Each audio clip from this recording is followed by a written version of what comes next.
2015 में बाजार में एक नई टॉफी आई। इसके बारे में कोई कुछ नहीं जानता था और न ही किसी ने इसका विज्ञापन देखा था। थोड़े बहुत लोग इसे बनाने वाली कंपनी का नाम जानकर ये जरूर समझ जाते थे कि कंपनी पुरानी खिलाड़ी है।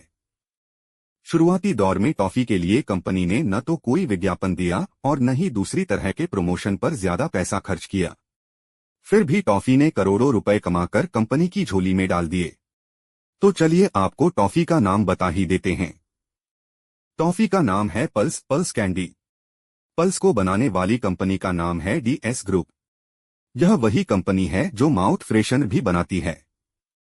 पल्स के विज्ञापन पर शुरुआत में कोई पैसा नहीं खर्च किया गया।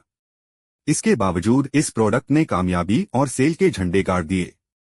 पल्स ने केवल 2 साल में 300 करोड़ रुपए की सेल की। कहा जाता है कि कंपनी को इस टॉफी का आइडिया 2013 में ही आ गया था। कंपनी के उपाध्यक्ष राजीव कुमार ने अपनी टीम को इस प्रोडक्ट को लेकर बस एक लाइन का मैसेज दिया था।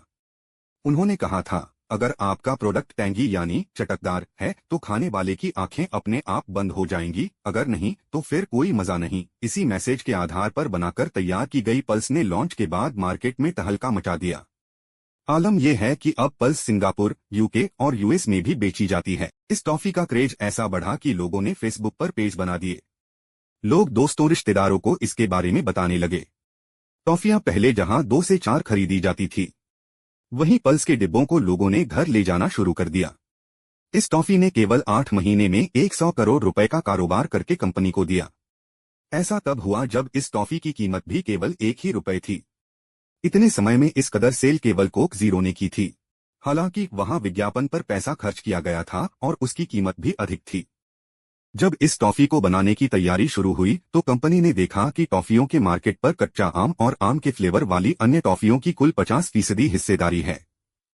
इसलिए सबसे पहले कच्चे आम के फ्लेवर वाली ही पल्स मार्केट में आई। साथ ही लोगों को ये भी एहसास हुआ कि लोग कच्चा आम मसाले और नमक के मिश्रण के साथ खाया जाता है। बस फिर क्या था, कंपनी ने टॉफी की बीच में मसाला भी भर दिया।